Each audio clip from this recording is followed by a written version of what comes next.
खुदावंत के लिए हाथों को उठाओ, सामर्थ्य परमेश्वर के सामने प्रार्थना करो कि जीवित खुदा जो कुछ हम सुनने जा रहे हैं, तेरा पवित्र कलाम, तेरा पवित्र वचन जो तेरी इच्छा से हमारे लिए दिया गया है, ये वो बातें, वो जीवन की बातें हैं जिनसे परमेश्वर हमारा जीवन बनता है, अच्छा होता है, खास बनता है।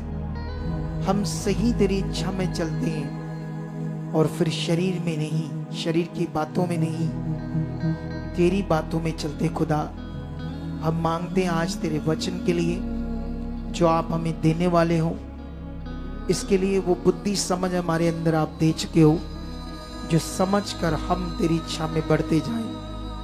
यीशु नाम से तेरे पवित्र वचन पर हम चल पाए, ऐसा आप कर चुके हो यीशु मसीह के नाम से। आमीन। हालेलुया। बैठ जाओ अपने स्थानों पर आराम से, ताकि हम परमेश्वर के वचन को सुने जो बहुत ज्यादा कीमती हमारे लिए। तुम्हें परमेश्वर के वचनों की समझ में बढ़ना होगा। जितना आप अपने मन को परमेश्वर के वचनों में बढ़ाओगे, उतना अच्छा आप जी पाओगे, क्योंकि ये वचन आपके जीने का एक आधार है, आपके जीने के लिए एक समझ है कैसा जीवन जीना है। तो इसीलिए परमेश्वर का वचन बहुत उत्तम है, तो इसे हमें अच्छे से समझकर चलना होगा। क्योंकि हम कब शरीर में चले जाएं, कब हमारे जीवन में नेगेटिविटी काम करे, यह आपको कभी समझ नहीं आएगी, खुद को समझ नहीं आएगी। अगर आप विश्वास करोगे खुदा के ऊपर और परमेश्वर के ठहराए हुए दास के द्वारा जो वचन मिलता है उसके ऊपर, क्योंकि परमेश्वर अपने दास को क्यों नुकित करता है। अगर आज कुछ लोग प्रैक्टिकल कर रहे हैं, कुछ अच्छी चीजें उन्हें पता है, तो उन्हें ये समझ होनी चाहिए कि ये हमें इस दास से मिली है, खुदा के दास के द्वारा ये बातें मिली है। तब हम आज यहाँ हैं कि खुद विश्वास कर सकते हैं, खुद कई बातों से परमेश्वर के सामने जा सकते हैं। एक दिन तो ऐसा नहीं था, एक दिन तो आप परेशान थे, प्रभु में चल भी रहे थे, कई लोग हालातों में थे, कुछ समझ नहीं आ रही थी। हो सकता आप यीशु को छोड़ देते उन दिनों में, जब परमेश्वर आपको यहाँ लेकर आया, हमारे पास लेकर आया। तो अगर परमेश्वर आपको यहाँ लेकर आया है इस मिनिस्ट्री में, जो खुदा की मिनिस्ट्री है, मैं तो इस मिनिस्ट्री में एक सिर्फ दास हूँ उसका। उसने मुझे एक कार्य दिया है, काम दिया है आप लोगों के ऊपर, ताकि मैं आपकी चिरवाही करूं, आपको सही डायरेक्शन दे पाऊं। लेकिन ये काम जो उसने दिया है, ये मुझे और खुदा को पता है कि इसमें मैं कितना खरा और वफादार हूं। आपको शायद ये बातें उतनी ना समझ आए, शायद कई बातों में आप आगे पीछे हो सकते हो। आप जानते हो, जब मैं प्रेयर करता हूं तो परमेश्वर मुझे कुछ नई नई बातें समझाते हैं, जो बाइबल में कई बातें नहीं लिखी होती, लेकिन वो हमारी जरूरत होती है तो वो आत्मा के द्वारा बताते हैं। तो ऐसा तो बाइबल में लिखा है कि परमेश्वर हमें अपने आत्मा के द्वारा कुछ ऐसी बातें भी बताएंगे जिससे हमारा क्या होगा, भला होगा। आप जानते हो, एक बार की बात है, मे बी 2 साल पहले या उससे भी पुरानी बात है, तो हम लोग तो अपनी सेवा को अच्छे मन से करते हैं, लेकिन शुरू में कुछ शैतान की जो जुक्तियां होती है, जैसे परमेश्वर की जुक्तियां, ऐसे शैतान की भी जुक्तियां होती है। तो शायद उन दिनों में मुझे ये पता नहीं था कि शैतान हमेशा लोगों को तोड़ता है, आगे पीछे करता है, वो परमेश्वर के साथ स्थिर ना रहने नहीं देता, उनके मन को किसी ना किसी तरह से आगे पीछे करता है। तो ये वाली युक्तियां थी, मुझे इतना पता नहीं था। मैं तो बड़े खुशी से अच्छे मन से परमेश्वर का काम कर रहा था और निस्वार्थ, जैसे उसका वचन है, वो सारी बातें समझाता था जो लोगों के लिए पूरा भला है, और ये परमेश्वर के सामने मैं निर्दोष भी था। ठीक है, लेकिन कुछ लोग ना यहाँ पर आपस में बहुत सारे फ्रेंड्स बन गए, दोस्त बन गए। अब जब आप लोग यहाँ इकट्ठे बैठोगे तो जो आसपास बैठोगे तो धीरे धीरे दोस्ती तो हो ही जाती है। बोलो, होती है नहीं होती है? मतलब आत्मिक दोस्ती, जैसे बहन बहन का रिश्ता बन गया, भाइयों के बीच में भाई भाई का रिश्ता बन गया। तो उन दिनों तक तो मुझे ये बात कुछ पता नहीं थी, ना ऐसी कोई बाइबल में बात लिखी थी। तो हो क्या रहा था, बहुत सारे लोग ऐसे हो गए। लेकिन क्या होता ना, जैसे शैतान तो अपना जुक्ति बनाता है कि कैसे मैं इन्हें डाइवर्ट करूं, कैसे परमेश्वर का राज्य किंगडम गड़बड़ हो। आप समझ देना। तो बीच में कुछ वॉलंटियर थे और वो वॉलंटियर ऐसी उनकी चाहत होगी कि हम पास्टर बने, ठीक है। तो पिछले दिनों में एक मिनिस्ट्री खड़ी हुई, उनका टारगेट ही ऐसा था उस मिनिस्ट्री का कि जिन जिन मिनिस्ट्रीज के वॉलंटियर आगे पीछे हैं उन्हें हम लालच देंगे कि आ जाओ हमारे पास, हम पास्टर बनाएंगे। तो वो जो आपस में दोस्त बने थे, क्या होता ना, जैसे जिससे प्यार हो जाए ना, मैं बुरे प्यार की बात नहीं कर रहा हूं, चाहे आप यहाँ आत्मिक बहन भाई हो, तो जैसे आपका धीरे धीरे काफी रिश्ता सब बन गया, आप एक दूसरे से बात करते हो, फोन से भी बात करते हो, तो काफी रिश्ता बन गया, तो एक दूसरे की बात को आप अच्छा मानोगे या नहीं मानोगे? ऑब्वियसली होगा। क्या होगा? अब चेक करके देख लेना, अगर आपका किसी से अच्छा रिश्ता बन गया या बड़ा प्यार बढ़ गया, आप एक दूसरे के घर जाने लगे, तो कभी भी कोई बात होगी वॉलंटियर की या टीम की, तो आप डिस्कस जरूर करोगे आपस में, उन्होंने ऐसा किया। तो धीरे धीरे वो डिस्कस जो है आपको शरीर में ला सकती है। फिर हो सकता है आप जैसे मान लो शैतान आपको तोड़ना चाहे, तो जो आपस में जुड़े वो भी टूट जाएंगे, क्योंकि ऐसा एक रिश्ता सा बन गया।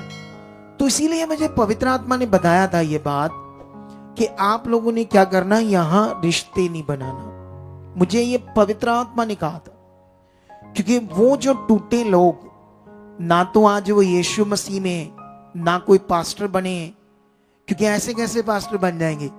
पास्टर तो एक लॉ है जो फॉलो करना पड़ता है। पास्टर तो एक अगुए की अधीनता है। अगर हमने अपने अगुए की अधीनता नहीं की, तो कल को अगर आप अपने तरीके से चलोगे तो देखना, जो मन आपका होगा वही आपके आगे आने वाले लोगों का भी होगा। वो भी आपके साथ सेम वैसा ही करेंगे, गड़बड़ करेंगे। कितनों को बात समझ आ रही? फिर आप पछताओगे, फिर बड़ा मन खराब होगा।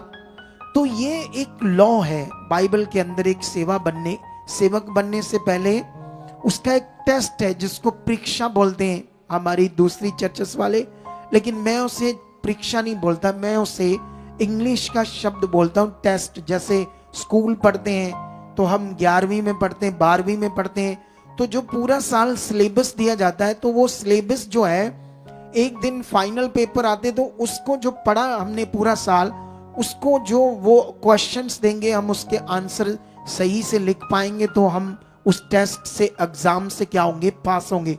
तो सेम एक अगुए की अधीनताई में रहकर आप लोग एक दिन जो जिनकी कॉलिंग है, मैं सबकी बात नहीं कर रहा, जिनकी भी कॉलिंग होगी वो प्रकट होगी।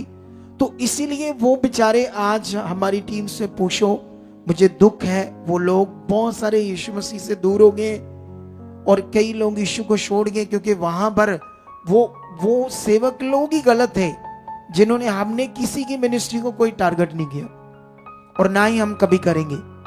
जो काम खुदा हमें देगा हम बस वो करेंगे। जो काम खुदा हमारे पास लाएगा, जो परमेश्वर हमें यूज करेगा, उसको हम करेंगे। किसी की मिनिस्ट्री की और हमारा ना कभी ध्यान है, ना कभी हम ध्यान देंगे। हमारा काम वो है जो खुदा ने हमें दिया है। लेकिन वो मिनिस्ट्री खड़ी शैतान की ओर से थी ताकि मिनिस्ट्रियों में गड़बड़ करे। तो वही बात हुई, बड़ी गड़बड़ हुई। आज अगर वो काफी लोग जो टूटे, आज उनके साथ भी नहीं, हमें रिपोर्ट मिलती है, शर्मिंदे इधर भी नहीं आते। इसीलिए मैंने कहा था कि आपने रिश्ते नहीं बनाना, यहां दोस्तियां नहीं बनानी, सबसे एक समान प्यार करना है। और आप जानते हो बाइबल के अकॉर्डिंग इस बात को सीखो। आप लोग क्या सीखना है? आपकी जिंदगी में सबसे बड़ा दर्जा परमेश्वर का होना चाहिए या मनुष्य का होना चाहिए? अगर वो मनुष्य टूटे तो उनके रिश्ते बनने से टूटे, आपस में वो आप, प्रभु ने ऐसा कहा है बाइबल में, उसने कहा सबसे प्यार करो, आप सबसे प्यार करो, इधर से निकलते हो सबसे जय मसीह करो, सबसे प्यार करो, तो ये तो अच्छा है। लेकिन 2-4 लोगों से जुड़ गए और उन्हीं के हो गए या उन्हीं से अपनी डिस्कस करने लगे तो एक दिन खराब तो होगा काम, ये मैंने कहा था। लेकिन आप खुलकर सबसे मिलो, प्यार करो, ये मैंने मना नहीं किया था। ये तो परमेश्वर का वचन कहता है कि सबसे प्यार करो। उसने तो कहा दुश्मनों से भी प्यार करो। तो मैं कैसे परमेश्वर के वचन को बिगाड़ूंगा या तोड़ूंगा? अगर मैं वचन को आगे पीछे करूंगा तो क्या मेरा भला होगा? सोचो, अगर मैं परमेश्वर के वचन में मिलावट करूंगा तो खुदा मुझसे खुश होगा? नहीं होगा ना। तो ये बात आप पकड़ना। लेकिन अब जो मैं टॉपिक शुरू करने जा रहा हूं वो है योजनाओं के ऊपर।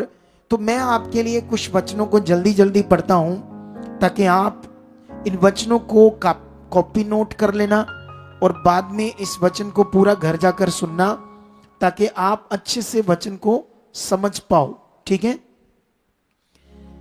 नीति वचन 19:21 में लिखा, मनुष्य के मन में बहुत सारी कल्पनाएं होती है, परंतु जो युक्ति मतलब योजना यहोवा करता है वही स्थिर रहती है। बाइबल ये कहती है कि हम जो योजना बनाएंगे वो सफल नहीं हो सकती, हमारी कल्पनाएं सफल नहीं हो सकती। लेकिन जो कल्पनाएं, जो योजना परमेश्वर आपके लिए बनाएगा वो हमेशा सफल होगी। इसको कैसे वचन को लेना, क्या करना, मैं आगे जाके एक्सप्लेन करूंगा। फिलहाल एक वचन, दूसरा वचन हम पढ़ते हैं भजन संहिता 33:11। इसको पंजाबी में कहते हैं जबूरां दी पोथी, इंग्लिश में कहते हैं सैम। और मैंने जो नीति वचन पढ़ा उसको बोलते हैं पंजाबी दी पुस्तक में कहावता, जो पहला वचन पढ़ा मैंने। और यहां पर भजन संहिता 33:11 में लिखा, यहोवा की युक्ति योजना स्वर्दा स्थिर रहेगी, उसके मन की कल्पनाएं पीढ़ी से पीढ़ी तक बनी रहेगी। एक वचन ये भी नोट कर लो कि परमेश्वर का वचन कभी नहीं बदलेगा। परमेश्वर की योजना स्वर्दा स्थिर रहेगी और उसके मन की कल्पनाएं पीढ़ी दर पीढ़ी तक बनी रहेगी। भजन संहिता 32:8 में लिखा है, मैं तुझे बुद्धि दूंगा और जिस मार्ग में तुझे चलना होगा उसमें तेरी अगुवाई करूंगा और मैं तुझ पर कृपा दृष्टि रखूंगा और सम्मति दिया करूंगा, सलाह। अब कैसे आएगी ये सलाह? सुनो, इस वचन को मैं लास्ट में पूरा करूंगा। अगर मैं छोड़ूं इस वचन को 32:8 तो यहां नोट कर लो, आपने मुझे बताना है क्योंकि मुझे ये वचन एक्सप्लेन करना है लास्ट में। ठीक है? लेकिन इतनी बात याद रख लो कि परमेश्वर हमें बुद्धि देगा और जिस मार्ग से चलना है वो मार्ग की अगुवाई करेगा। और जो कृपा दृष्टि उसने कहा मैं तुम्हारे पर रखूंगा और मैं तुम्हें सम्मति सलाह दूंगा। ठीक है? यशाया 14:24 में भी लिखा है, सेना के यहोवा ने ये शपथ खाई है कि निस्संदेह जैसा मैंने ठान लिया है वैसा ही हो जाएगा और जैसा मैंने युक्ति की है वैसे ही पूरी होगी। हालेलुया। तो परमेश्वर सामर्थी है, उसके ये वचन कभी नहीं बदलेंगे। उसने शपथ खाई है कि जैसा मैंने ठाना है वैसा ही मैं करूंगा और मेरी योजना कभी भी निष्फल नहीं होगी। 100% मेरी योजना क्या होगी? पूरी होगी। अफिसियों 1:11 में लिखा, उसी में जिसमें हम भी उसी की मनसा से, मनसा भी योजना है, मनसा भी उसकी कल्पना है, जो अपनी इच्छा के मत के अनुसार सब कुछ करता है, पहले से ठहराई जाकर मिरास बनी। तो यहां पर इन वचनों से हमें समझ आ रही है योजना परमेश्वर की। हालेलुया।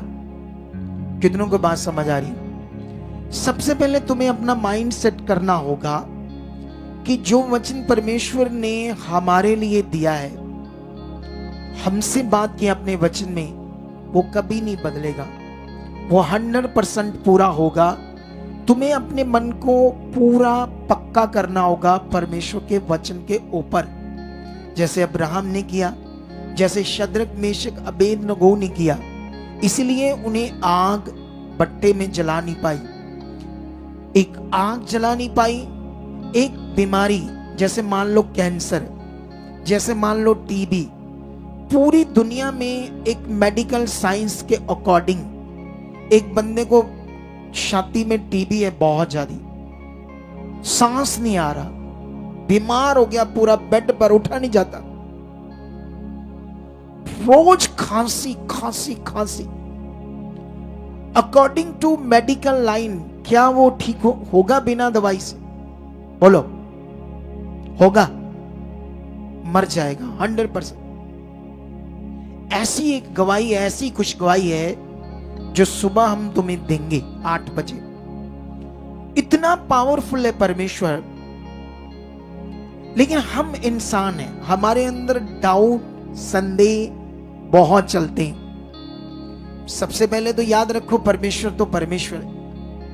कुछ भी हो जाए वो मेरा परमेश्वर है, कुछ भी हालात है वो मेरा खुदा है। इसे बोलते हैं आपका रिश्ता, इसे बोलते हैं आपका उस पर मन। अगर आप कोई हालात आ भी गया तो आप कुड़कुड़ाने लगते हो, हम पॉजिटिव बोल रहे थे, हम तो अंगीकार कर रहे हैं, हमारा तो ये हुआ नहीं, तो ये स्थिर मन नहीं है। जिस खुदा को हमने जाना है, हमारे 100 टुकड़े भी हो जाए उसका इनकार नहीं चाहिए। हमें कोई 100 करोड़ 1000 करोड़ का भी लालच दे कि तुम इनकार कर दो, उसको भी ठोकर मार दो। क्या ऐसा दम है तेरे पास? ऐसा चाहिए। कोई पैसा, कोई लालच, कोई चीजें अगर हमें परमेश्वर से दूर कर दी तो हमारा तो फेथ ही नहीं। हम तो 2 मिनटों के लिए मुकर गए परमेश्वर से, हम अनंत जीवन की तैयारी नहीं कर रहे। हम परमेश्वर की फिर असल खोज में नहीं, असल उस रिश्ते में नहीं है। कितनों को बात समझ आ रही? 1000 करोड़ भी ठोकर मार दो, अगर तुम हालातों में हो, बीमारियों में, परेशानियों में हो, तो हम गवाहियां सुन रहे हैं यहां पर कि परमेश्वर कैसे चंगा कर रहा है, और तुम और बड़ी गवाहियों को सुनोगे। हालेलुया। ये बड़ी गवाहियां, बड़े काम सिर्फ इसलिए हैं ताकि हम खरे पूरे बने। गवाहियों से हम अपने परमेश्वर के साथ सच्चा रिश्ता बनाएं। गवाहियों से हम अपने भरोसे को पक्का करें कि वो जीवित परमेश्वर है। लेकिन जो काम नहीं हो रहे आसपास, उन पर ध्यान ना दो। जो आपकी जिंदगी में नहीं हुआ उस पर ध्यान ना दो, जो हो रहे उस पर ध्यान दो। जो परमेश्वर काम कर रहा है, जो गवाहियां हम सुन रहे हैं, उस पर ध्यान देते जाओ, फिर आपकी भी बन जाएगी। आपके भी रोग चले जाएंगे, आपके भी हालात चले जाएंगे। लेकिन ये जो वचन मैंने पढ़े योजना के ऊपर, मैंने कुछ वचन आपको पढ़ाए इसलिए ताकि आपके दिमाग में हो कि परमेश्वर योजना को लेकर क्या बात करता है। आपके जीवन में भी उसकी एक योजना है। तुम बिना योजना से नहीं बुलाए गए, तुम एक योजना तहत बुलाए गए हो, एक प्लानिंग तहत बुलाए गए हो। लेकिन शैतान चाहता है कि वो जो प्लानिंग है परमेश्वर की, वो योजना आपकी जिंदगी में पूरी ना हो, उससे पहले तुम भटक जाओ, उससे पहले तुम्हारा मन आगे पीछे हो जाए, उससे पहले तुम अपनी मर्जी करो, या तुम्हें लगे मैं जो कर रहा सोच रहा हूं वो राइट है। कितनों को बात समझ आ रही? हालेलुया। लेकिन इस बात को आपने समझना है। आप जानते हो, अगर आप बाइबल में एस्तर की बुक पढ़ोगे तो वहां पर तुम्हें एक एस्तर नाम की लड़की मिलेगी, और जिसका मामा या चाचा कोई भी कह लो, जिसका नाम थोड़ा सा मैं भूल गया क्या था, मोर्दके, उसका नाम मोर्दके था। उसी ने उसको पाला पोसा था। लेकिन वो सुंदर थी, बुद्धिमान थी और यहोवा पर विश्वास करती थी। एक टाइम था कि जब शैतान पृथ्वी के ऊपर से यहूदियों को क्या करना चाहता था? खत्म। पूरे जो यहूदी लोग जो खुदा पर विश्वास करते थे, उनका नामो निशान मिटाकर परमेश्वर के नाम को ही दुनिया से खत्म करना चाहता था। और शैतान चाहता था कि जो लोग मेरी पूजा करें, उसकी पूजा, जैसे मान लो कोई भी मनुष्य है, तो आप मनुष्य, जैसे मान लो इधर बहुत सारे दुनिया में मनुष्य तो है सारे, तो लोग मनुष्यों को गॉड मानते, ईश्वर, जो मम्मी डैडी से जन्मे, जैसे मैं भी मम्मी डैडी से जन्मा। वो चाहता है लोग मम्मी डैडी के जन्मे हुए लोगों की पूजा करें, शैतान चाहता है। वो चाहता है जानवरों की पूजा करे, मटेरियल की पूजा करे, लेकिन खुदा को कभी ना जाने, क्योंकि खुदा को जानेंगे तो वो पवित्रताई का जीवन जिएंगे, वो पवित्र जीवन जिएंगे, किसी से बुरा नहीं करेंगे, बुरा ना सोचेंगे, ना लड़ाई झगड़ा होगा। तो वो चाहता है पृथ्वी पर मनुष्य क्लेश में रहे, गंदे काम करे, पाप में बढ़े, बहुत पाप करे, पूरा गंदा जीवन जिए। ये उसका किंगडम है। रात दिन के दिमाग में फ्रेंड, चैट, गंदी बातें, गंदी सोचें, गंदे विचार, ये चाहता है शैतान। ये उसका किंगडम है। लेकिन इसीलिए वो चाहता है कि लोग परमेश्वर से दूर हो और परमेश्वर की राइट शिक्षा से भी दूर हो। उनको कभी समझ ना आए राइट क्या करना है आत्मा के द्वारा, पवित्र आत्मा का प्रबंध क्या है, लोगों को समझ ना आए। लेकिन अभी हम आगे बढ़ते हैं। एस्तर को कैसे परमेश्वर ने अपनी योजना में लिया। एक गरीब, दिहाड़ी करने वाला मोर्दके, सिंपल सा इंसान, उसने उसको अपनी बेटी की तरह पाला पोसा। कैसे एक राजा जो अन्य जाति राजा है, ये थोड़ा सा मैं तुम्हें पढ़कर सुनाता हूं, थोड़ा सा, ज्यादा नहीं, ताकि तुम्हें ये समझ आए। ये जो वचन है, हाँ, ये एस्तर की बुक है, हिंदी में पेज नंबर 598 है, पंजाबी का मुझे पता नहीं, लेकिन एक का एक पढ़ता हूं क्या लिखा। शारश नामक राजा के दिनों में ये बातें हुई। ये वही शारश है जो 127 देशों पर, अर्थात हिंदुस्तान से लेकर कूश देश राजा अपनी उस राजगद्दी पर विराजमान था। सोच कर देखो, इंडिया पर भी कुछ कुछ उसका राज था, इस देश के ऊपर भी ऐसा लिखा ना, हिंदुस्तान। तो ये इतना बड़ा राजा था, ये इतना बड़ा राजा था कि वो चाहता था कि यहूदी लोगों को तो शैतान नष्ट करना चाहता था, क्योंकि वो खुदा के लोग थे। पृथ्वी पर एक ही कुल था, वो थे यहूदी, जिन्हें ज्यूइश भी कहते हैं। ये लोग सिर्फ परमेश्वर को जानते थे, और पृथ्वी पर एक ही पार्ट था इंसानों का जो परमेश्वर को जानता था। बाकी लोग तो बस मटीरियल सिस्टम में जा चुके थे, गुलामी में थे, जैसे हम भी एक दिन गुलामी में थे। लेकिन इसकी रानी कैसे बनेगी, ये किसका ये योजना था, प्लान था। लेकिन ये योजना कब प्लान पूरा होता है, जब एस्तर भी परमेश्वर के वचन पर पूरी खराई से चली, जब वो परमेश्वर को फोकस बनाकर चली, तभी ये पॉसिबल हुआ। अगर आप बीच में डाइवर्ट हो गए, मन खराब किया, डाउट किया, संदेह किया, कभी मन बनाया, कभी आगे पीछे हो गया, तो तुम उस योजना जो परमेश्वर की आपकी जिंदगी में ले नहीं पाओगे। उसकी योजना 100% पूरी, खरी और परफेक्ट है, उसमें कोई संदेह नहीं। अगर आप आगे पीछे हैं तो फिर गड़बड़ हो जाएगी। अगर आप आगे पीछे हैं तो वो काम आप नहीं ले पाओगे परमेश्वर से, जो परमेश्वर ने आपके लिए रखा है। लेकिन एस्तर के जीवन को जब हम पढ़ते हैं, तो ना तो पैसे का लालच था, ना चीजों का लालच था। बहुत सारी और रानियां बनने के युग के लिए वो क्या बोलते हैं, स्वयंवर में पहुंची। यहां एक रानी बननी थी उसकी, लेकिन उनके लिए कई सारे गिफ्ट थे, कई सारे टेस्ट भी थे। उन्होंने उस टेस्ट से भी निकलना था, लेकिन वो निकल नहीं पाई, उनका शरीर का मन और उनके लालच के कारण।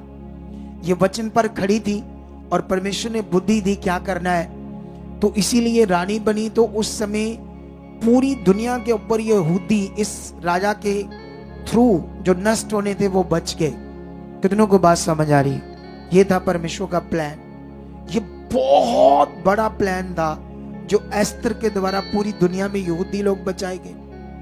आज आपके जीवन में भी एक प्लान है परमेश्वर का। अगर हमें वो प्लान समझ नहीं आया तो हम भी क्या हो जाएंगे, आगे पीछे हो जाएंगे। तो इसीलिए हमें क्या समझना होगा। आज मैं आप लोगों को एक वचन पढ़ाता हूं और उस वचन के बारे में थोड़ी सी आपको शिक्षा देता हूं ताकि आप लोगों को एक चीज समझ आए। आज मैं तिमोथियस की बुक में जाता हूं और यहां पर क्या लिखा देखो, पहला तिमोथियस 6 अध्याय उसका 7 से लेकर 10 तक पढ़ेंगे। क्योंकि ना हम जगत में कुछ लाए हैं और ना जगत से कुछ ले जा सकते हैं। यदि हमारे पास खाने और पहनने को हो तो इन्हीं पर संतोष करना चाहिए। पर जो धनी होना चाहते हैं वे ऐसी परीक्षा और फंदे और बहुत सी व्यर्थ और हानिकारक लालसाओं में फंसते हैं जो मनुष्यों को बगाड़ देती है और विनाश के समुद्र में डुबा देती है।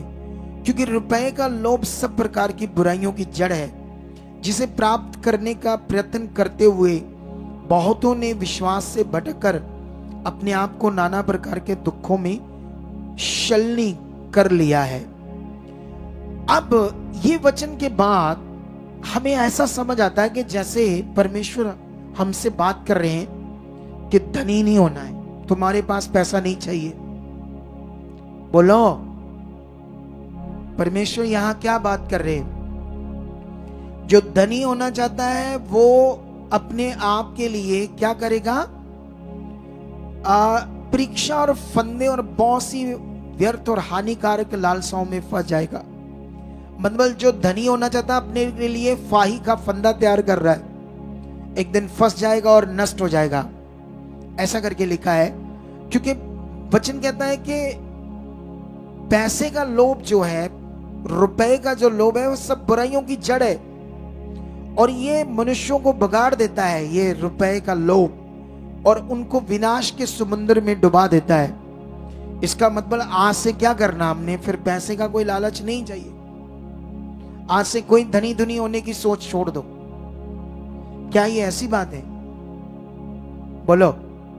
इसीलिए वचनों का अध्ययन और वचनों का समझना क्या है हमारे लिए बड़ा जरूरी है। वचन बहुत लिखे, क्यों किसी ने इधर उधर से एक आधा वचन पढ़ाया तो कई लोग उसमें फंस गए जो अज्ञानता में थे। इसीलिए जो इस मिनिस्ट्री के साथ जुड़े हैं उन्होंने कभी भी किसी बात को नहीं पकड़ना जो लोग आपको बताएं, उस पर ध्यान नहीं देना है। समय से परमेश्वर का आत्मा आपको मेरे थ्रू बताता जाएगा, जितना आपको चाहिए उतना आप करते जाना, जबरदस्त जिंदगी जियोगे। उससे पहले बुद्धि लगाओगे, इधर उधर मन करोगे तो 100% फंसोगे। अच्छा, ये वचन मैं एक्सप्लेन करने से पहले परमेश्वर के और वचन तुम्हें समझाता हूं। और भी वचन लिखे, ये देखो यूहन्ना 10:10 में लिखा है, चोर किसी और काम के लिए नहीं आता परंतु केवल चोरी करने और घात करने और नष्ट करने को आता है। मैं इसलिए आया कि वह जीवन पाए। यीशु मसीह कह रहे, मैं मतलब यीशु इसलिए आया कि वह जीवन पाए और बहुतायत से पाए। आपके लिए बात हो रही है यीशु की कि तुम लोग जबरदस्त जीवन पाओ, चोखा जीवन पाओ, बहुतायत का जीवन पाओ। लेकिन यह वचन उस वचन से अब मैच नहीं कर रहा। वहां परमेश्वर मना कर रहा है धनी मन रखने को, पैसे का लोभ रखने को, मन रखने को परमेश्वर मना कर रहा है और बता रहा तुम विनाश के समुद्र में डूब जाओगे और तुम अपने लिए फाही का फंदा खड़ा करोगे, क्योंकि पैसे का लोभ ऐसी चीज है। लेकिन यहां परमेश्वर कहता है मैं तुम्हारे लिए इसलिए आया तुम्हें चोखा जीवन मिले, जबरदस्त जीवन मिले। अब ये मैच नहीं कर रही बात। लेकिन यहां पर हम उत्पत्ति 14 अध्याय उसका 22 और 23 वचन पढ़ेंगे अब्राहम के बारे में। अब्राहम ने सदोम के राजा से कहा, परम प्रधान ईश्वर यहोवा जो आकाश और पृथ्वी का अधिकारी है, उसकी मैं ये शपथ खाता हूं कि जो कुछ तेरा है उसमें से ना तो मैं एक सूत और ना जुत्ती का एक बंधन मतलब तश्मा जो हम जुत्ती को बांधते, और ना कोई और वस्तु लूंगा। तू ऐसा ना कहने पाए कि अब्राहम मेरे ही कारण धनी हुआ है। जानते ये क्यों ऐसे, ये जो मैंने वचन पढ़ाया ऐसे वचन क्यों अब्राहम बोल रहा है एक सदोम के अमोरा को? उस समय 10 राजों के बीच में युद्ध हुआ, 5 वो 5 वो, और ये वाला राजा जीत गए, ये सदोम वाला, और दूसरे वाले राजा हार गए। और उन्होंने उनका खरबों का धन भी लूट लिया, उनकी स्त्रियां रानियां भी लूट ली, उनके नौकर चाकर सब गुलाम बन गए। लेकिन सदोम में अब्राहम का भतीजा रहता था, ये भी गुलाम बन गया उन राजा का। तो इसको जब पता लगा तो इसने युद्ध किया थोड़े से लोगों के साथ परमेश्वर की आत्मा के द्वारा, और इसने उन राजाओं को भी हरा दिया। और वो उन 5 राजों का खरबों का धन और इन 5 राजाओं की अपनी संपत्ति इनके पास सारी आ गई, इसने वापस कर दिया, कुछ नहीं लिया। इसने कहा ऐसा ना हो कि तू कल को कहे कि तेरे धन के कारण मैं धनी हुआ हूं। कितनों को बात समझ आ रही है? हालेलुया। लेकिन अभी एक और वचन पढ़ते फिर क्लैरिटी आएगी आपको। यहां पर हम वचन पढ़ेंगे उत्पत्ति 24 का 34 और 35। तब उसने कहा मैं तो अब्राहम का दास हूं। जानते किसको कहा? रिबिका के भाई को। किसको कहा? यह बात किसको कही उसने? रिबिका के भाई को। सुनो ध्यान से। लेकिन अभी यहोवा ने मेरे स्वामी को बड़ी आशीष दी है, इसलिए वह महान पुरुष हो गया है और उसके पास खरबों का धन आ चुका है, सोना चांदी, पेड़ बकरियां, सब कुछ, ऊंट। ये कैसे आया? अगर अमीर नहीं होना है तो परमेश्वर ने इसको इतना रिच कैसे कर दिया? कितना अमीर क्यों कर दिया? कितनों को बात समझ आ रही? अगर आप अय्यूब के बारे में पढ़ोगे तो बाइबल में लिखा उस देश में अय्यूब जितना कोई दूसरा व्यक्ति अमीर नहीं था जितना अय्यूब था। तो अगर पैसा नहीं चाहिए, धनी नहीं करना परमेश्वर ने, तो फिर ये लोगों को इतना धनी क्यों किया, इतना रिच क्यों किया? कितनों को बात समझ आ रही? इसीलिए वचनों को समझना हमारे लिए बहुत बड़ा महत्व है।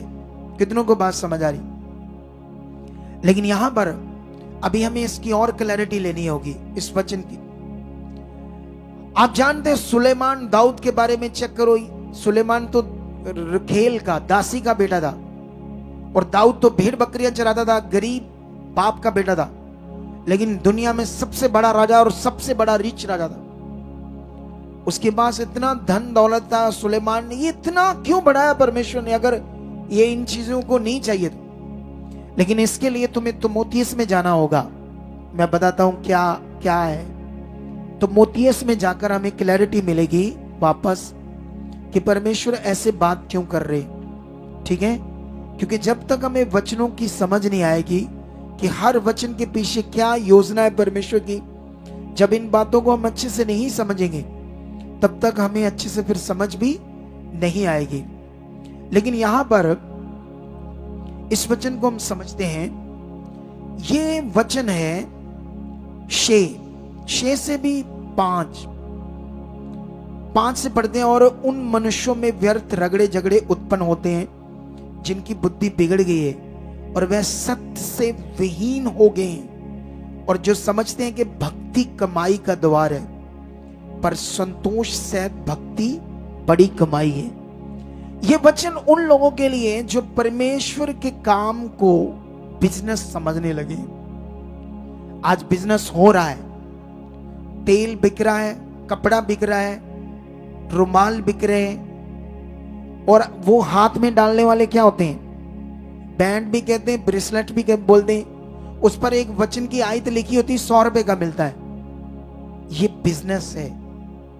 बिजनेस बड़ा बनना, ज्यादा पैसा आ जाए। मेरे पास जितना ज्यादा पैसा आ जाएगा, अगुए को पता है कि पैसा आने से हम एडवर्टाइजमेंट करेंगे, बड़े बड़े क्रूसेड करेंगे, और उससे ज्यादा हम काम कर पाएंगे पैसे से। इसीलिए पैसा कैसे आना चाहिए? बिजनेस की तरह भी आए तो आने दो। लालच है बड़ा होने का। लेकिन आज बड़े सारे सेवक या एवेंजलिस्ट भी चाहते पैसा आए। एवेंजलिस्ट भी चाहते हैं जब वो लोग उनको दे देते हैं, दान बीज उनके हाथों में आता है, तो कई, मैं सबकी बात नहीं कर रहा, कुछ लोगों के अंदर ये विचार आ सकते हैं, लेकिन कब कैसे परमेश्वर आपको क्या देना चाहता है, या कितना उसने दिया, या कितनी शांति है, कितना घर अच्छा हुआ है, कितना आपके साथ सही किया, वो क्यों बोल रहे हो? क्यों बोल रहे हो कि बहुत अच्छा हुआ है? लेकिन उसकी योजना से पहले अपनी योजना मत बनाओ, क्योंकि बाइबल में लिखा, हमने वो वचन पढ़ लिया, सबसे पहले वाला भजन संहिता 33 की 19 का 21 नीति वचन। मनुष्य के मन में बहुत सारी योजनाएं, कल्पनाएं होती है, परंतु जो युक्ति यहोवा करता है वही स्थिर रहती है। आपकी जिंदगी में परमेश्वर की योजना क्या है? इतने बड़े नहीं हो चुके हम लोग अभी कि हमें खुद समझ आ जाए। अगर ये बात तुम्हें परमेश्वर ने डायरेक्ट देनी थी तो इस यहां लाता ही ना परमेश्वर, मेरे पास तुम्हें लाता ही ना। हालेलुया। कितनों को बात समझ आ रही? वो तुम्हें तब भी, जैसे मुझे, मेरी ऐसी कॉलिंग है, मैं 4 अगुओं के नीचे 7 साल अगुवाई करता रहा। उसके बाद मैं 8 साल एक ही अगुए में अगुवाई करता रहा। मेरे 15 साल बीत गए, लेकिन मैंने उनके विरोध में नहीं गया। मैंने कभी भी उनका विरोध नहीं किया या उनके प्रति अपने मन को खराब नहीं किया। लेकिन एक टाइम आया जब एक ऐसा मैटर हो गया, कभी बैठकर सुनना हो, मेरे पास आज टाइम नहीं है, रोने लगोगे मेरी गवाही को सुनकर के, क्या मेरे साथ मैटर हुआ, मैं तो इतना खरा था, वफादार था अपने अगुओं के साथ। लेकिन एक ऐसा मैटर हुआ कि परमेश्वर ने मुझे वहां से निकाला। नहीं तो मैंने तो 15 साल वफादारी की, और ये था परमेश्वर का प्लान। वो शिक्षा कैसी थी, मैं किस प्रचार में था और कैसे परमेश्वर मुझे लेकर आया, मेरे साथ बड़ा कुछ हुआ है। एक योजना थी खुदा की, इसीलिए ये एक मिनिस्ट्री है। अगर परमेश्वर की योजना तुम्हें मेरे पास लानी थी, तुम लाए गए, मैंने तुम्हें टीच किया, तुम्हें समझ आई, सही ज्ञान। आज अगर तुम कुछ अच्छा कर रहे हो, तुम अच्छा विश्वास कर रहे हो, दूसरों को बता रहे हो, तो उसका कारण तुम खुद नहीं हो, उसका कारण खुदा का प्लान था, योजना जो मेरे थ्रू पूरी हुई। तो अगर आज वो योजना को आप पकड़ कर चलोगे तो याद रखना आप बहुत आगे जाओगे। उसकी योजना कभी अस्थिर नहीं होगी। उससे पहले शैतान अपनी योजना बनाता है। वो चाहता है तुम आगे पीछे हो जाओ, वो चाहता है तुम बुद्धि लगाओ। तुम अभी इतने बड़े नहीं हुए, मुझसे बड़े नहीं हुए, मुझसे ज्यादा नहीं आगे आगे के। आप अब मुझ में त्रुटियां देखो, या मुझ में कुछ ऐसी चीजें ढूंढो, औगन ऐसी चीजें ढूंढो कि आप मुझे फील करो कि मैं कहीं आगे पीछे हूं। अगर मैं आगे पीछे होता तो मैं बिखर जाऊंगा, मैं परमेश्वर के किंगडम को आगे लेकर जा नहीं सकता। जब एक बलीवर अपने अगुए में कुछ चीजें ऐसी ढूंढना शुरू करता है, तो याद रखना वो आत्मा की चीज नहीं है, वो शरीर की चीज है, वो नेगेटिव चीज है। वो चाहता है कि लोग और ठोकर खाएं। जैसे पहले कुछ लोग ठोकर खाकर टूटे, तो उनको एक दूसरे ने तोड़ा बुराई कर करके, और जब तोड़ा तो आज वो रूहें नष्ट होगी। कितने ज्यादा लोग आज प्रभु में नहीं। मैं तुम्हें बताता हूं, एक बहन है यहां बैठी, पता नहीं, आई डोंट नो, अगर वो चाहती है कि लोगों का मन स्थिर हो तो मैं उसका नाम लूंगा। अगर वो चाहती है कि लोग स्थिर हो, आगे बढ़े, मेरे कारण, मेरी एक बात के कारण, तो वो खड़ी हो सकती है, ताकि मैं उससे थोड़ी सी कुछ क्वेश्चन करना चाहता हूं। उसका नाम है रिम्पल की मम्मी। अगर यहां बैठी है तो वो खड़ी हो सकती है, ताकि कई सारे लोग स्थिर हो सकते हैं। अगर वो चाहती है कि हाँ इसे आगे लाओ, आगे लाओ, इसे कैमरे के सामने लाओ। मैं आज आपको कुछ चीजें समझाता हूं।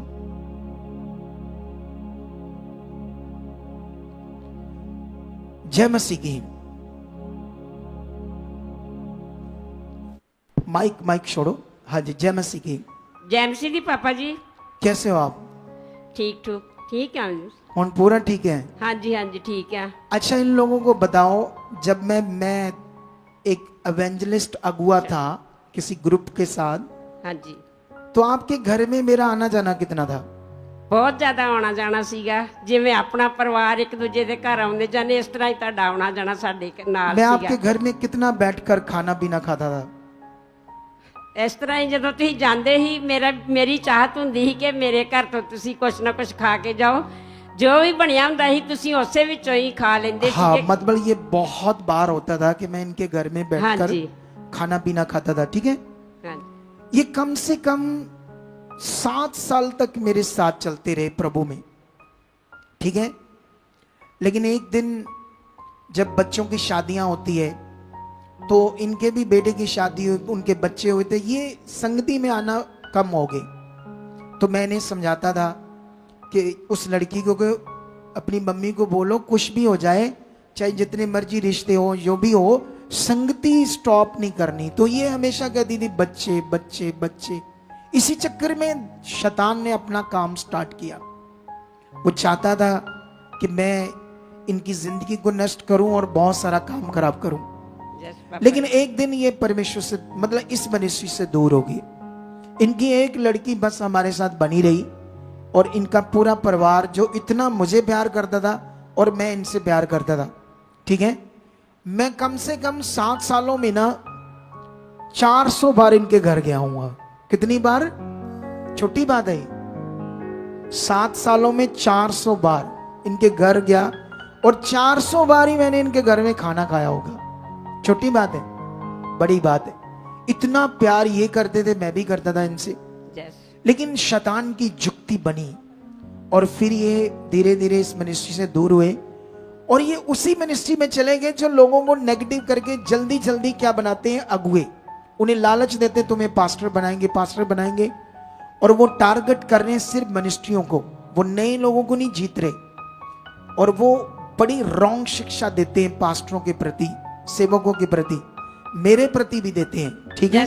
मैं पापा जी एक बात कहनी आ, हाँ। मैनू बिल्कुल मैं गई जरूर सीगी, क्योंकि मेरा भी इस तरह ना ਜਦੋਂ ਮੈਂ ਵੱਧਦੀ ਨਹੀਂ, ਮੈਂ ਤੁਹਾਡੇ ਤੇ ਕਿਸੇ ਤੇ ਕੋਈ ਦੋਸ਼ ਨਹੀਂ ਲਾਇਆ। ਮੈਨੂੰ ਪਤਾ ਕਿ ਇਨਸਾਨ ਦੇ ਵਿੱਚ ਆਪਣੇ 'ਚ ਕਮੀ ਆ, ਪਰਮੇਸ਼ਰ ਦੇ ਦਾਸ ਵਿੱਚ ਕੋਈ ਕਮੀ ਨਹੀਂ ਹੁੰਦੀ।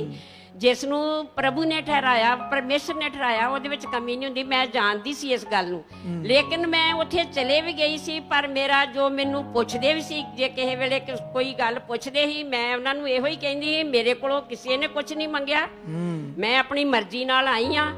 ਔਰ ਮੇਰਾ ਵਿਸ਼ਵਾਸ ਜਿਹੜਾ ਸੀ ਥੋੜਾ ਜਿਹਾ ਮੈਨੂੰ, ਮਤਲਬ ਜਿਸ ਤਰ੍ਹਾਂ ਮੈਂ ਵੱਧ नहीं ही पाਉਂਦੀ, मेरा इस करके मन थोड़ा इधर उधर होया। हाँ, लेकिन एक चीज सुनो, क्योंकि ये वो पॉइंट मैंने बता दिया, बच्चों के कारण ही आना पीछे हुई। लेकिन वो इससे पूछते थे, यहाँ की बातें पूछते थे ताकि हमें कुछ मिले बातें, यही बता रही है ना। वो नेगेटिव करते हैं, इनको तो नहीं किया होगा, अच्छी बात है, लेकिन वो करते हैं, ठीक है। लेकिन अभी एक टाइम आया जब आप मतलब ये खुलकर बताओगे तो अच्छा रहेगा, आप छुपाना नहीं। हाँ जी। आपको कभी इस मिनिस्ट्री के लोग मिलते थे तो आप क्या उनको वहां जाने की शिक्षा देते थे कि नहीं? ਮੇਰੇ ਕੋ ਜੋ ਦਸ਼ਮੇਸ਼ ਨਗਰ ਦੇ ਹੀ ਲੋਕ ਉਹ नहीं, बस इतना बोलो, सिंपल बोलो। ਮੈਨੂੰ ਮਿਲਦੇ ਸੀ ਤੇ ਮੈਨੂੰ ਜਦੋਂ ਮਤਲਬ कि शिक्षा ਜਿਹੜੀ ਸੀ ਮੈਨੂੰ नहीं, अब ये बताएगी मैंने ना, समझ क्योंकि नहीं अब लाइव है ना, ये सोचते होगी कोई सुनेगा तो क्या कहेगा।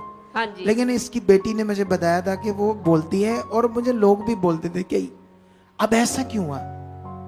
यही तो नेगेटिविटी, यही तो दुष्ट चाहता है कि हम ऐसा करें। देख लो, इतना प्यार करने वाले मुझसे, मैं इनसे, जब ये टूटे तो दूसरों को भी वहां जाने की क्या दे रहे, शिक्षा। यही दुष्ट चाहता है कि हम ऐसा मन करें। इससे क्या होगा, और हमारा जीवन खराब हो जाएगा, हम और प्रॉब्लम में पड़ जाएंगे और हमारा जीवन खराब हो जाएगा। वही इनके साथ हुआ, चाहिए गए भी, इनके हालात ज्यादा खराब हो गए, इतने ज्यादा खराब हो गए कि एक दिन ये यीशु मसीह से भी दूर हो गए। इन्होंने कहीं भी जाना बंद कर दिया। ऐसा हुआ था कि नहीं? सबको जाना, कहीं भी किसी भी जगह जाना इन्होंने क्या कर दिया? ਮੈਂ ਉੱਥੋਂ ਵੀ ਜਾਣੋਂ ਹਟ ਗਈ ਸੀ, ਫਿਰ ਮੈਂ ਕਿਤੇ ਵੀ ਨਹੀਂ ਜਾਂਦੀ, ਮੈਂ ਘਰ ਵਿੱਚ ਹੀ ਰਹਿਣੀ ਸਾਂ। हाँ, यही शैतान चाहता था। अच्छा हुआ मैं हमेशा इसकी बेटी से पूछता था, तेरी मम्मी का क्या हाल है, तो वो बताती थी वो अब कहीं नहीं जा रहे, प्रभु से दूर हो रहे। तो मैं उसे बताता था, ये पॉइंट बताना, ये पॉइंट बताना, ये पॉइंट बताना। यही तो शैतान चाहता था कि ये परिवार नष्ट हो जाए। वो नष्ट करने के लिए ऐसा कह रहा था, करता है शैतान। हमें कभी कभी समझ नहीं आती खुद को हम क्या कर रहे हैं। लेकिन इस बात को पकड़ कर रखना, अभी ये पूरी अच्छे से बात तो नहीं हमसे कर पाएगी, लेकिन शैतान की योजना बड़ी खतरनाक थी इनके परिवार को लेकर, ताकि इनको पूरी तरह से दूर करे और नष्ट करे। कितनों को बात समझ आ रही? लेकिन एक टाइम में ये बड़े ब्लेस्ड थे हमारे साथ, एक टाइम में हालात आए, अब फिर ये टाइम होगा यहां एक बड़ी गवाही के साथ खड़ी होगी। जब ये आएगी ना आने वाले समय में, जब इसका मन होगा गवाही देने के लिए, ये खुलकर बड़ी गवाही देगी। कितनों को बात समझ आ रही?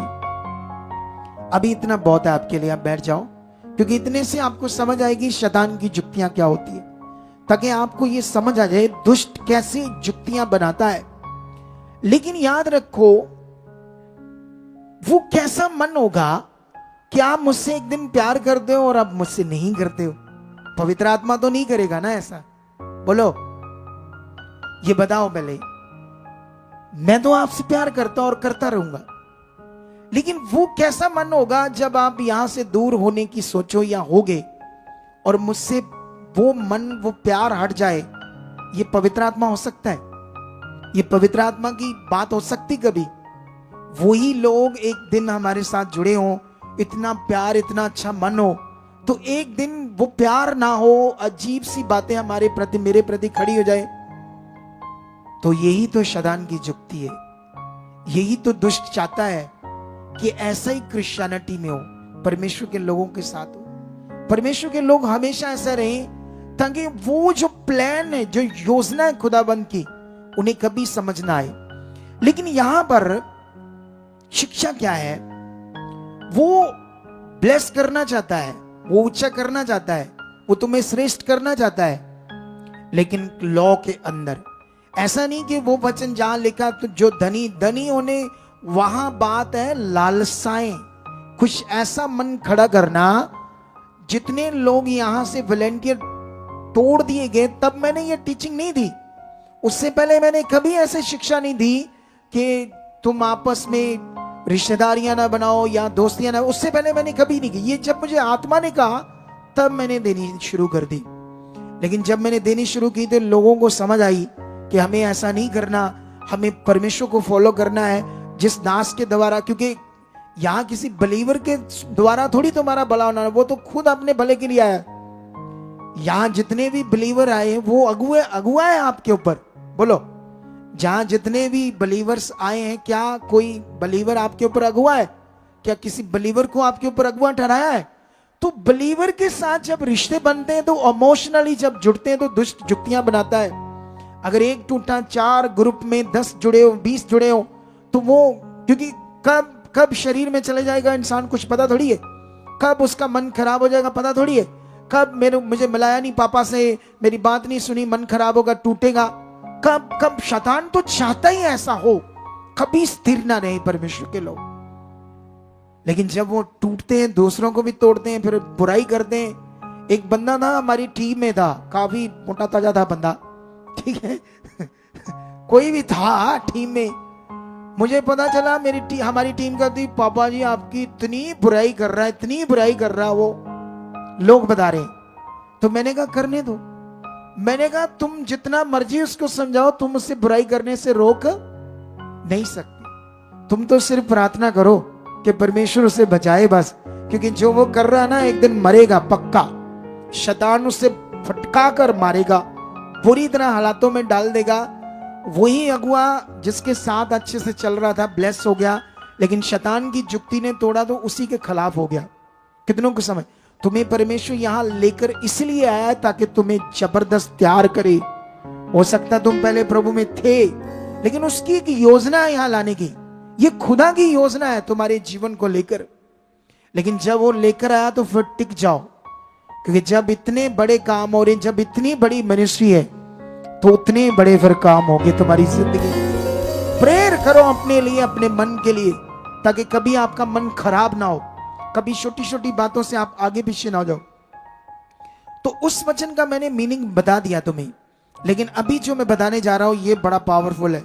इसको हम मत्ती में पढ़ेंगे, और मत्ती का ये वचन 8 अध्याय उसका 21 और 22 पढ़ेंगे। यहां पर लिखा, एक और चेले ने यीशु से कहा, हे प्रभु, मुझे पहले जाने दे कि मैं अपने पिता को गाड़ दूं। यीशु ने उससे कहा, तू मेरे पीछे हो ले और मुर्दों को अपने मुर्दे गाड़ने दो। अब ये बात किन के लिए हो रही है? डिसाइपल्स के लिए, जो यीशु मसीह के चेले हैं। ये बात उनके लिए जो सेवा करते हैं, ये बात उनके लिए जो सुसमाचार प्रचार करते हैं। अब ये बड़ा विषय है। जो सुसमाचार प्रचार करते हैं, जहां मेरे साथ परमेश्वर की एक योजना में हो आप सारे लोग, सुसमाचार का काम आप सबके लिए, और सुसमाचार के बदले परमेश्वर आपके ऊपर दृष्टि करेगा, क्योंकि तुम परमेश्वर के सबसे दिल के जो नजदीक बात है उसको पूरा करते हो। सबसे ज्यादा परमेश्वर के हार्ट को आप टच करते हो सुसमाचार देकर। और ये काम एक योजना है। योजना क्या है? ये एक मिनिस्ट्री है परमेश्वर की, उसमें उसने मुझे खड़ा किया, और धीरे धीरे आप सब उस योजना में शामिल होते गए, जुड़ते गए। तो हम सब अब एक योजना में, मैं और आप और जितने भी सुसमाचार देने वाले। क्या परमेश्वर आपको इस योजना से बाहर करेगा कभी? बोलो, कौन करेगा? शैतान करेगा। शैतान ऐसा चाहेगा कि तुम इस योजना से बाहर जाओ। जब तुम जाओगे तो कुछ ना कुछ तो बोलोगे मेरे प्रति, क्योंकि फिर कई तरह के लालच खड़े करेगा शैतान, फिर कई चीजें खड़ी हो जाएगी, फिर गड़बड़ होगी, और कई लोग फिर ठोकर खाएंगे, जैसे कई लोग खाए आज यीशु मसीह से दूर हो गए। एक दिन इसको दूर कर रहा था, जिस बहन को मैंने खड़ा किया, ये भी दूरी हो चुकी थी लगभग प्रभु से। तो अच्छा, इसकी बेटी यहां जुड़ी थी, जिसके द्वारा मैं उसे समझाता था, ये पॉइंट बोलते रहना, ये प्रेयर करते रहना। तो आई, आज फिर से ये सुसमाचार दे रही है, फिर से ये जी रही। तो किसकी जुक्ति थी इसे दूर करने की? एक बहन इधर सपना की मम्मी है, वो पता नहीं आई कि नहीं आई आज। वो भी सेम, मैं उनके भी घर में बैठकर खाना खाता था, तब मैं एवेंजलिस्ट था, बहुत सुसमाचार में मैं सतर्क था। आई डोंट नो आज आई है या नहीं आई, क्योंकि आज बहुत सारे लोग बारिश की वजह से नहीं आई। उसने खड़ी है, कहां खड़ी है? वो आगे लाओ उसको थोड़ा सा।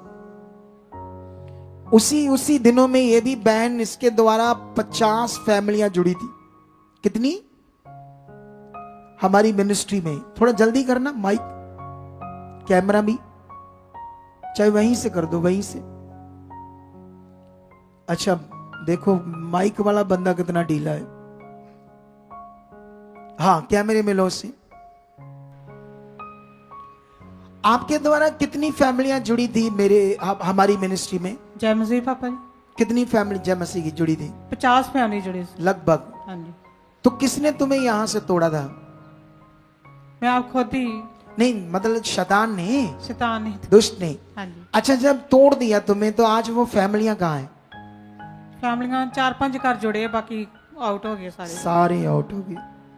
सोच लो, ये गई, ये सोचकर कि एक बड़ी मिनिस्ट्री है, बहुत बड़ी मिनिस्ट्री सोचकर वहां गई।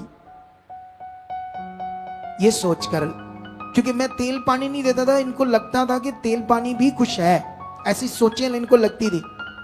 लेकिन फिर वो अगुआ कभी मिला नहीं, इन्हें कोई टीचिंग नहीं मिली, कोई मिला नहीं, कोई सिस्टमैटिक चला नहीं। धीरे धीरे 5 फैमिलियां बची, 45 यीशु मसीह से खत्म कर दी। किसने? ये था शैतान का प्लान। और ये इतनी बीमार होगी, इतनी बीमार होगी, तुम सोच भी नहीं सकते क्या हालत हो गई थी तेरी उन दिनों में। बाद में तेरी बीमारी कितनी बढ़ गई थी? बहुत ज्यादा हो गई। फिर यहां वापस आई ना? हाँ जी। अगर ना आती तो शायद डेथ हो जाती, क्या हो जाता। लेकिन हमारे दिल के दरवाजे आपके लिए हमेशा खुले रहेंगे।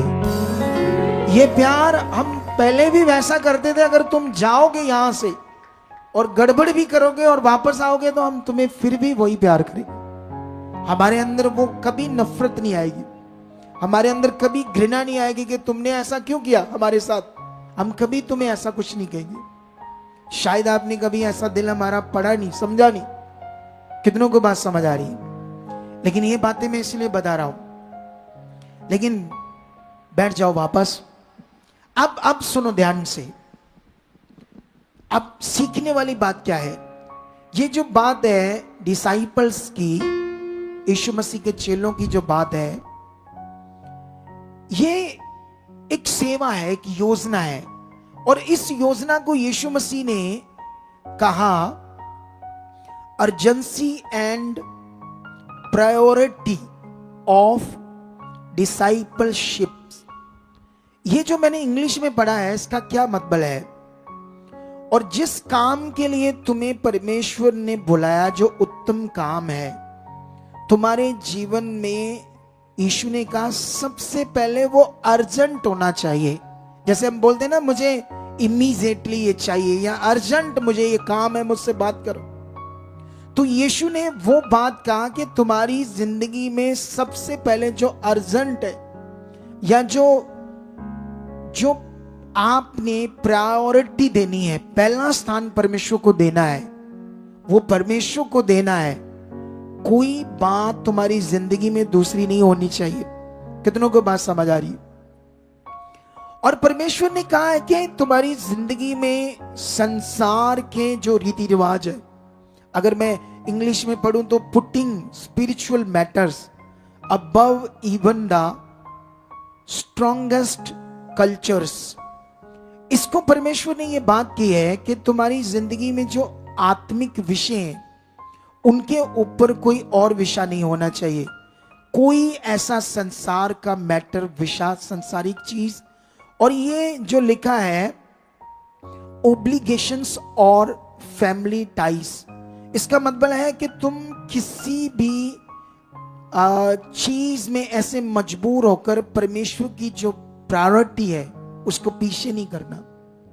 किसी भी चीज में, जैसे ये तो करना पड़ेगा ना, जैसे हमारे संसार में रीति रिवाज होते, तो उसमें हम बहुत ज्यादा दर्जा देते, परमेश्वर को भी पीछे कर देते, उसके काम को भी, कुछ भी करते।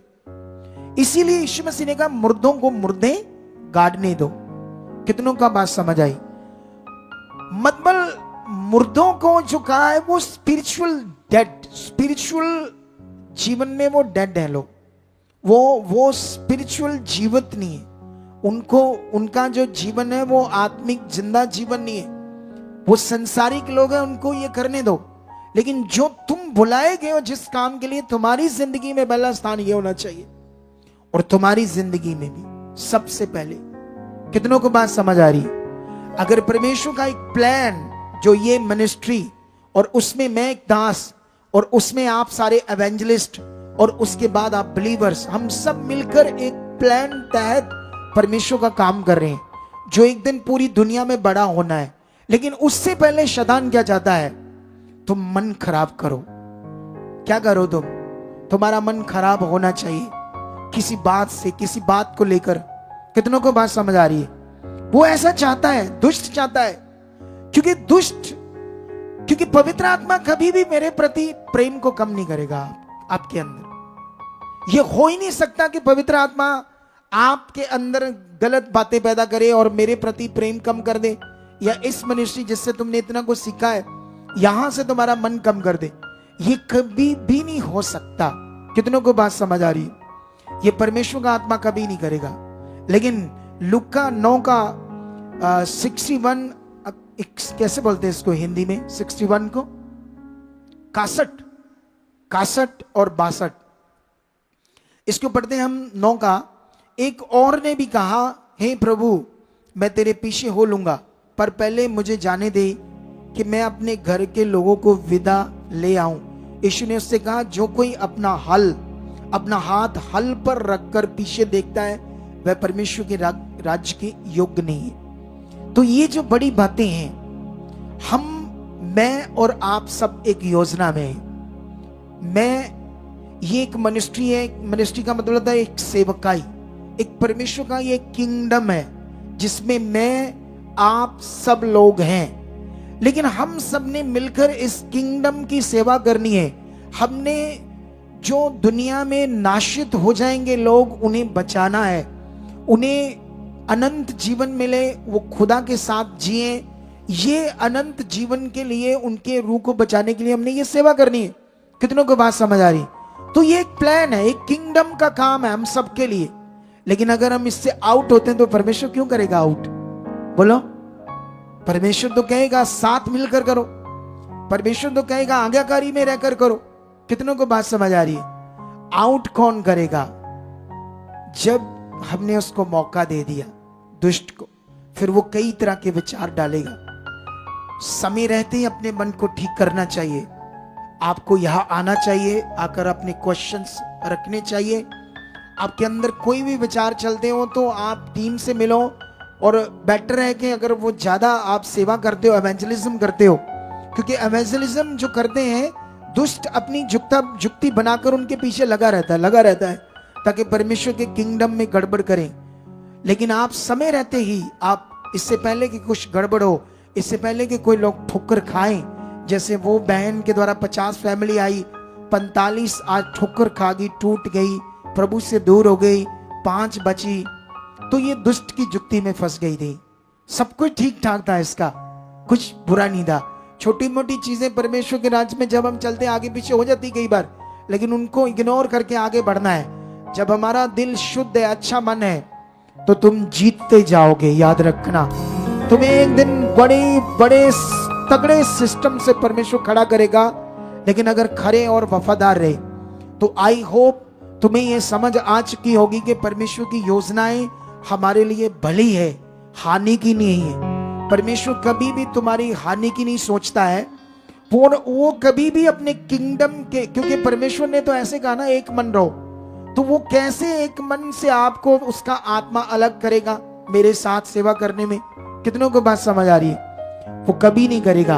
अगर परमेश्वर ने तुम्हें मेरे साथ चुना है, आज इतना टाइम प्यार से आपका बीता या आपने सीखा, तो याद रखना वो परमेश्वर का इच्छा थी। अब अगर आगे पीछे हो तो परमेश्वर की इच्छा नहीं है। इसे पकड़ कर रहना है। समय रहते आकर अपने मन की बातें सारी क्लियर करनी है। कोई भी डाउट आपकी जिंदगी में चल रहा है, क्योंकि ये बात जो है, यीशु मसीह ने कहा हल पर हाथ रखने का मतलब डाउट, संदेह की जिंदगी, या जो लक्ष्य आपको परमेश्वर ने दिया उससे फैमिली को भी देखना, चिंता करनी या चिंता रहनी, कई चीजें ऐसी चलनी, तो वो लक्ष्य से आप हट रहे हो। आपकी जिंदगी से वो लक्ष्य नहीं हटना चाहिए। हमने आज 9:45 बजा कहा था कि हम करेंगे संगति स्टार्ट, हमने की। मैं टाइम से आया, हमने सब कुछ टाइम से किया, हमने लक्ष्य को सेट किया। तुम्हें भी यहां आना, सब कुछ अपने लक्ष्य को क्या करना पड़ेगा? सेट करना पड़ेगा। जितना मर्जी बड़ा जीवन ले लो, जितनी मर्जी बरकत ले लो, सारी दुनिया को उसने बनाया, सोना चांदी हीरे मोती उसका है। वो इतना शक्तिशाली है, कल इतना शक्तिशाली है, इतना पावरफुल है, जो सुबह 8 बजे मैं गवाही रिकॉर्ड करूंगा और खुद रिकॉर्ड करूंगा, उसमें मैं आपको समझाऊंगा कि वो कितना शक्तिशाली है, कि डॉक्टर भी ना हो तो वो काम कर सकता है। इतना बड़ा काम है वो। कितनों को बात समझ आई? तो आई होप तुम इस मैसेज को सुनकर समझकर आज पकड़ कर चुके हो। हालेलुया। मैं कभी कभी लोगों के बारे में सोचता हूं, जब लोगों को दुष्ट की जुक्ति में फंसकर यहां से आगे पीछे होते हैं, वो कैसे मन ले आते हैं ऐसा कि मतलब मुझसे प्रेम करना बंद कर देते हैं। खुदा से तो चलो कर ही रहे हैं, लेकिन एक प्रेम तो मुझसे भी है। कितनों को बात समझ आ रही? इस मिनिस्ट्री से भी है। कैसे मन आ जाता है, मैं कई बार सोचता हूं, क्योंकि हम तो इतना प्यार करते हैं, कई बार अपने कई चीजों में उन्हें शामिल करते हैं, लोगों को इतना प्यार करते हैं। कितनों को बात समझ आई? तो ये नेगेटिविटी है, ये बड़ी खराब चीज है, हमें आगे पीछे करती है। लेकिन हमें हमेशा अपना मन स्ट्रॉन्ग करके इस योजना को, इस किंगडम को जबरदस्त आगे लेकर जाना है। अगर तुम परमेश्वर के हार्ट को टच करना चाहते, ज्यादा तो ज्यादा सुसमाचार दो। आपको इस हफ्ते क्या, इस संडे तक एक पैम्फलेट मिलेंगे जो इस मिनिस्ट्री में लोगों को लाना चाहते हैं उनके लिए। जो हमारी ब्रांचेस हैं अलग अलग जगह पर, जैसे मानसा, जलालाबाद, हरियाणा, सिरसा, चंडीगढ़, बद्दी और अलग अलग जगह पर, बहुत जगह पर ब्रांचेस है। कितनों को बात समझ आ रही? तो वहां सब ब्रांचेस में आपको एक पैम्फलेट मिलेंगे हमारी ओर से। वो सब बिलीवर्स ने आगे आगे जाकर बड़े विश्वास से परमेश्वर की किंगडम का काम करना और दिल से। और जब ये तुम करोगे फिर बरकत देखना आपकी कैसे होगी। जो ऑनलाइन है अपने डिवाइस पकड़ लो, फोन पकड़ लो, लैपटॉप पकड़ लो ट्रांसफर करने के लिए। तो आप लोग अपने बीज, अपने दशमांश, अपना स्पेशल सीड अपने हाथों में पकड़ो ताकि मैं प्रार्थना करूं। और उससे पहले जो ऑनलाइन लोग हैं वो हमारी ये HDFC बैंक सचदा रिश्ता सोसाइटी, इसे स्क्रीनशॉट ले लो। दूसरा बैंक कोटक महिंद्रा और सेम सचदा रिश्ता सोसाइटी, इस दोनों बैंक्स को अकाउंट्स नंबर को आप स्क्रीनशॉट ले लो। और इन्हीं दोनों बैंकों के QR कोड को भी आप स्क्रीनशॉट ले लो। दोनों को एक ही बार दिखा दो। दोनों को, ये दोनों जो बैंक हैं इनके QR कोड है दोनों के, इन्हें भी आप स्क्रीनशॉट ले लो। और इसके बाद एक व्हाट्सएप नंबर है, जो फॉरेन से देख रहे हैं वो इस मैसेज छोड़ना, मेरी निगरानी में आपको रिप्लाई मिलेगा ताकि आपका बीज सही से यूज हो। और उसके बाद ये 2 व्हाट्सएप नंबर भारतीय लोगों के लिए, सॉरी फॉरेन के लोगों के लिए 2 व्हाट्सएप नंबर, और उसके बाद बाकी सारे नंबर भारतीय लोगों के लिए। आप कभी भी अपना बीज किसी के हाथ में नहीं देना।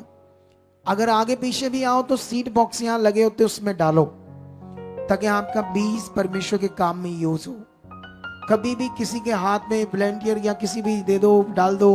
अब अपना बीज खुद डालो डायरेक्ट, ठीक है, और खुद ट्रांसफर करो परमेश्वर के काम के लिए। और मैं आपको बताना चाहता हूं, जैसे मैं इन दिनों में मांग रहा था ना परमेश्वर से कि मैं परमेश्वर क्या करना चाहता हूं, लाखों गुना बोना चाहता हूं। अब परमेश्वर ने मेरे लिए रास्ता खोला है। हम एक बहुत बड़ा एक शोरूम खोलने जा रहे हैं कपड़े का, क्योंकि कपड़े का मतलब लेडीज जो कपड़े होते हैं, जेंट्स कपड़े होते हैं, वो क्यों खोलने जा रहा हूं, क्योंकि मैंने ना अपने परिवार के लेने के लिए कपड़े, मैं बड़ी जगह पर गया, मेरी संतुष्टि नहीं हुई। क्योंकि अगर मिले भी तो जो 20,000 मतलब जो 5,000 की या 8,000 की चीज चाहिए वो 20,000 में मिलती है मार्केट में। तो मैंने देखा इतनी लुट मचाई लोगों ने। तो अब इसीलिए खोलना है, हमारा जो होगा वो होलसेल रेट ही हम रिटेल में दे देंगे लोगों को, और बढ़िया होंगे। तुम्हारे ऊपर भी जब होंगे तो तुम्हें पढ़े लिखे लगोगे। कैसे लगोगे, वाह कैसे अच्छे कपड़े डाले, और सस्ते कपड़े और इतने अच्छे, कितने वो महंगे इन लोगों ने बनाए हैं, क्योंकि इतने महंगे देते हैं। मैं तो परेशान हो गया जाके मार्केट में। लेकिन फिर मैंने बड़ी रिसर्च की और खुदा ने मेरे मन में डाला कि तूने खोलना है। आपने प्रार्थना करनी है कि ये काम पूरा हो ताकि मैं भी बोल सकूं बहुत सारा परमेश्वर के लिए। हालेलुया। क्योंकि मुझे खुदा के घर से ये आपका बीज खुदा के काम में यूज होना है। किसमें होना है? आपका पैसा परमेश्वर के किंगडम में यूज होना है ताकि रूहें बचे, उसके काम बड़े, क्रूसेड हो बड़े बड़े। तो आप चाहते हैं तो इसलिए वफादारी से अपने बीजों को बोते रहना ताकि बहुत सारी रूहें बचे। ठीक है, पकड़ो अपने हाथों में। जीवित परमेश्वर खुदाबंद, निश्चय जितने लोग ऑनलाइन है और जितने लोग यहाँ अभी सुन रहे खुदाबंद, निश्चय निश्चय निश्चय खुदाबंद, निश्चय ये बीज जब डालें तो पूरी वफादारी से डालें। और परमेश्वर जब अपना हाथ बढ़ाएं, आज ट्रांसफर करें ऑनलाइन, और यहां पर जब ये हाथ बढ़ाएं डालें, इनका हाथ, इनका बीज छुआ जाए यीशु मसीह के नाम से। और जैसे कुरनेलियस का बीज स्वर्ग में गिना गया था, ऐसे गिना जाए, याद किया जाए। जब डालें उसका 100 गुना फल काटें। मैं इनके परिवारों के ऊपर और इनके कारोबार के ऊपर यीशु मसीह के नाम से बरकत मांगता हूं। ये बरकत इनके कारोबार पर ठहर चुकी है यीशु मसीह के नाम। ये अपने बीज का 100 गुना फल काट चुके हैं। आमीन। आप हमारे चैनल को सब्सक्राइब करें, लाइक करें, कमेंट करें, शेयर करें। प्रभु आपको आशीष दे।